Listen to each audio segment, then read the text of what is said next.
एक ऐसा सवाल है जो कई सारे फोर्सेस को आपस में कंबाइन करने की बात करता है। मतलब जब कई सारे फोर्सेस एक ही बॉडी के ऊपर लगे होते हैं या एक ही पॉइंट के ऊपर लगे होते हैं तो उनको हम लोग एक साथ कंबाइंड फॉर्मेट में उनको एक साथ कैसे एकत्रित करते हैं, मतलब कहने का ये हो गया कि उनका परिणामी कैसे निकालते हैं। तो इसके बारे में हम लोग आज बात करने वाले हैं। बहुत ही इंपॉर्टेंट टाइप का सवाल है और हर जगह पे इस तरह के कॉन्सेप्ट के बारे में बात होती रहती है।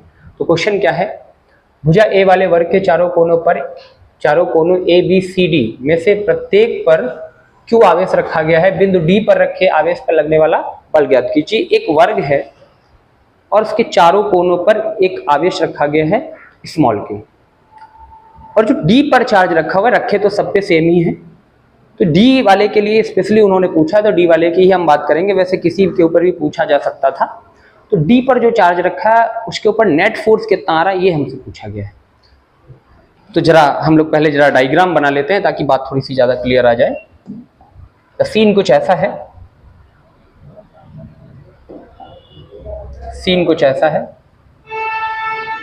कि ये हमारे पास मान लीजिए एक वर्ग है। वर्ग में 4 कोने होते हैं, उसमें कोई ज्यादा तनाव का विषय नहीं है। तो चारों कोनों में यहाँ पर एक चार्ज रखा है, यहाँ पर एक चार्ज रखा है, यहाँ पर एक चार्ज रखा है, यहाँ पर एक चार्ज रखा है, यहाँ पर भी क्यू रखा है, यहाँ पर भी क्यू रखा है, यहाँ पर भी क्यू रखा है, यहाँ पर भी क्यू रखा है। जो भुजा है ये ए है, ये भी ए है, ये भी ए है, ये भी ए है। मतलब कहने का ये हो गया, ये हमारे पास एक वर्ग है जिसकी सभी भुजाएं आपस में बराबर है। और हमसे पूछा गया है, ये नामकरण भी कर दे रहे हैं, ए है ये आपका बी है, ये आपका सी है और ये आपका डी है। डी पर जो चार्ज रखा हुआ उसके ऊपर नेट फोर्स कितना आएगा ये बताना है हम लोगों को। तो कौन कौन फोर्स लगाएगा भाई सी वाले के ऊपर? सारे के सारे सिमिलर हैं, तो सारे अगर पॉजिटिव हैं तो सारे पॉजिटिव हैं, सारे अगर नेगेटिव हैं तो सारे नेगेटिव। हम प्लस मान के चल रहे हैं, और प्लस अगर मान के चल रहे हैं तो कौन कौन फोर्स लगाएगा इस डी वाले के ऊपर? ये पॉजिटिव इसके ऊपर इधर फोर्स लगाएगा, ये पॉजिटिव इसके ऊपर इधर फोर्स लगाएगा, ये पॉजिटिव इसके ऊपर इस तरफ फोर्स लगाएगा। मतलब सारे 3 चार्जेस हैं जो चौथे के ऊपर फोर्स लगा रहे हैं। अगर इसके ऊपर भी पूछा जाता तब भी वही कंडीशन बनती, वही फॉर्मूला होता, वही आंसर होता, सब कुछ वही होने वाला है। इसके ऊपर पूछा जाता तब भी वही आंसर आएगा, इसके ऊपर पूछा जाएगा तब भी वही आंसर आएगा। और हमें किसी एक के ऊपर बात कर लेनी है। नाम उन्होंने डी का लिया है तो हम डी की बात कर ले रहे हैं। ओके, तो कौन कौन फोर्स लगा रहा है जरा उसका डायग्राम बना ले रहे हैं। ओके, तो इस वाले सी ने इसके ऊपर फोर्स लगाया होगा तो ऐसे लगाया होगा, थोड़ी डायरेक्शन बना दी है मैंने। ओके, ऐसे लगाया होगा।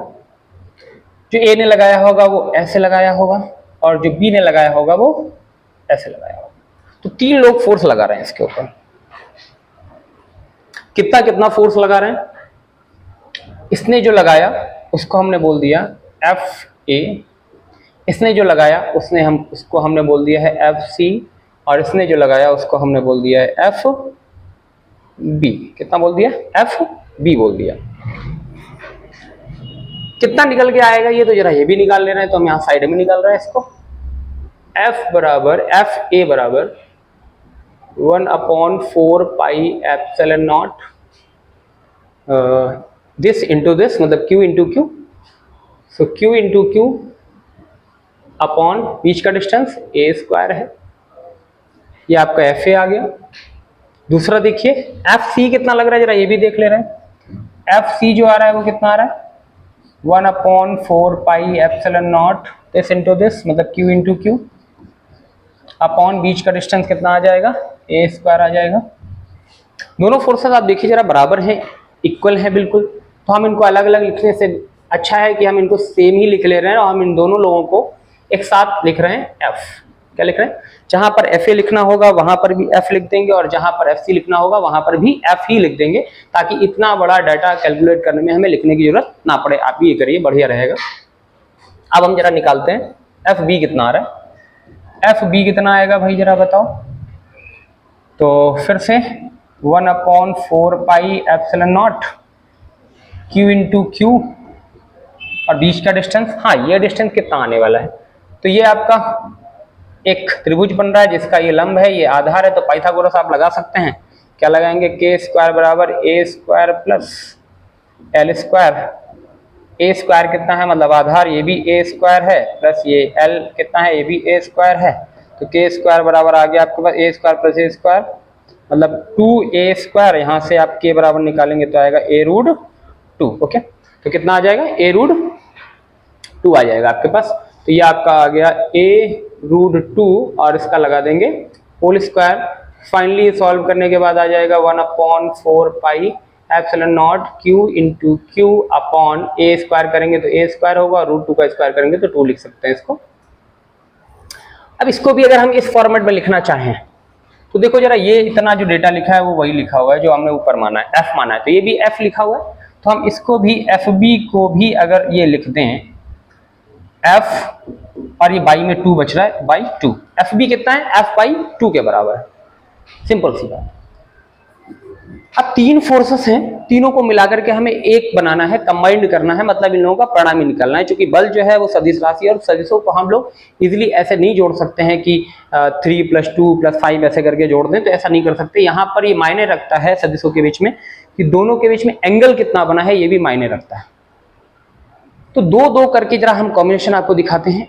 एक FC को जरा देखिए और एक FA को देखिए, इन दोनों के बीच में एंगल कितना है, तो ये एंगल आपको दिख रहा है 90 है, क्योंकि भाई वर्ग है, और वर्ग का जब बाहर बढ़ाएंगे तो जो अंदर बन रहा है वही बाहर बनेगा। तो ये एंगल कितना है, FC और FA के बीच में एंगल कितना है, 90 है। तो 90 वाले को जरा पहले हम लोग सॉल्व करेंगे। तो रिजल्टेंट निकालने का हमारे पास क्या तरीका होता है भाई, R = √a² plus b² plus 2ab cos of theta. R हमें रिजल्टेंट निकालना है, तो हम यहाँ पर FC और A का रिजल्टेंट निकाल रहे हैं। इसको हम मान ले रहे हैं F'। ओके, क्या मान ले रहे हैं, F', क्योंकि FR हम उसको बोलेंगे जब फाइनल रिजल्ट आ जाएगा, उसको हम FR बोलने वाले हैं। ठीक है, तो क्या आ जाएगा भैया ये बताइए जरा। A का वैल्यू कितना है, A मतलब पहला वाला, तो FA, इसको क्या माना हम लोगों ने, ये भी F है। B मतलब दूसरा वाला ये है हमारा, ये भी F के बराबर है, प्लस 2, ये भी दोनों F और F, तो F² हो जाएगा। कॉस दोनों के बीच में एंगल कितना है, तो भैया 90 डिग्री। कॉस 90 की वैल्यू कितनी होती है, ये 1 होती है। 1 होती है,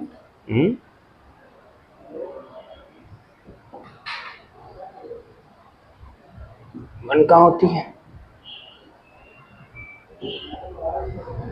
ये तो 0 होती है। cos 90 कितना होता है, 0 होता है।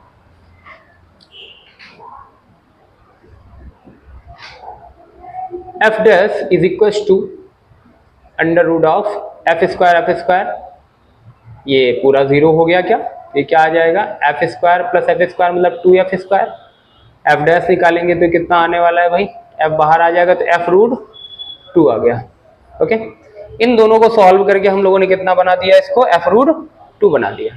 अब अगर इसको हम लोगों ने f√2 बना दिया, अब बच रहा है इसका, बना तो दिया इसको f√2, लेकिन ये आएगा कितना निकल के, जो आया है वो कहाँ है, तो दोनों फोर्सेस आपस में क्या थे, बराबर थे, तो इनका रिजल्टेंट जो आएगा इस तरीके से वो बिल्कुल बीचों बीच आएगा। तो इसका जो रिजल्टेंट आएगा वो बिल्कुल बीचों बीच आएगा, मतलब 45 डिग्री पे आने वाला है। और 45 डिग्री पे अगर आने वाला है तो हम इसको कुछ इस तरीके से दिखा सकते हैं, 45 डिग्री पे आ जाएगा। 45 डिग्री पे आ गया भाई। अब आप देखिए जरा, FB और F जो अभी आपका निकला है F', दोनों एक ही डायरेक्शन में हो गए हैं।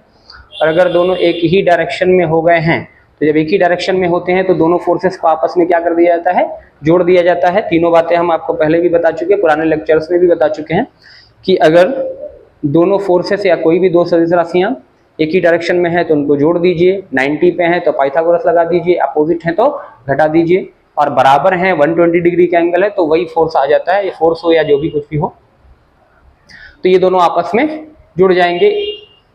तो अब आप रिजल्टेंट क्या निकालेंगे भाई, FR इज इक्वल टू आ जाएगा आपके पास FB प्लस F', कितना आ जाएगा, F'। अब हम जरा इसको साइड कर रहे हैं, वैल्यू रखिए, FR is equal to FB का वैल्यू कितना है, अभी हम लोगों ने निकाला था भाई F/2 के बराबर है, ये आपका हो गया F/2 के बराबर। और F' आपने कितना निकाल रखा है, F' आपने निकाला है F√2 के बराबर। यहाँ से FR क्या आ जाएगा, F कॉमन ले लीजिए आप, तो अंदर में क्या बच रहा है, 1/2 प्लस √2, 1/2 प्लस √2, 2 और f का वैल्यू हम लोग जो माने हैं उसको फिर से लगा दे रहे हैं, तो आ जाएगा F R is equal to 1/4 pi epsilon naught q into Q का क्यू स्क्वायर लिख दे रहे हैं और अपॉन में a स्क्वायर और अंदर में बच जाएगा आपका 1/2 प्लस रूट ऑफ 2। हाँ, चाहे तो आप यहीं पे छोड़ दीजिए, ज़्यादा बेहतर है।